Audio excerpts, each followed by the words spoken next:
নমস্কাৰ, মোৰ নাম হিতেশ পাঠক। মই আমাৰ অসমৰ মৰমৰ অভিনেতা কিশোৰ দাসৰ ভিনিয়েক। আজি বৰ দুখিত, আপোনালোকে অসমবাসী ৰাইজে গমে পাইছে কিশোৰৰ আজি মৃত্যু হৈছে। মই এতিয়া বৰ্তমান চেন্নাই এপ'ল' হস্পিটেলত আছোঁ। আমি তাৰ মৃতদেহটো অসমলৈ লৈ যোৱাৰ কাৰণে বহুত চেষ্টা কৰিলোঁ,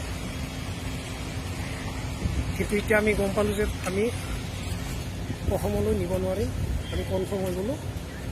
গতিকে তাৰ সৎকাৰ আমি চেন্নাইতে কৰিব লাগিব, কাৰণ তাৰ মৃত্যুৰ সময়ত ক'ভিড পজিটিভ পোৱা গ'ল। গতিকে অসমৰ ৰাইজক বা অসমবাসী ৰাইজৰ ওপৰত ক্ষমা বিচাৰোঁ, কাৰণ আমি যিখিনি পাৰিছোঁ চেষ্টা কৰিছিলোঁ, কিন্তু নহ'ল। সেইটো আমিও কৰিব নোৱাৰোঁ। গতিকে আপোনালোকে ক্ষমা কৰিব। ধন্যবাদ।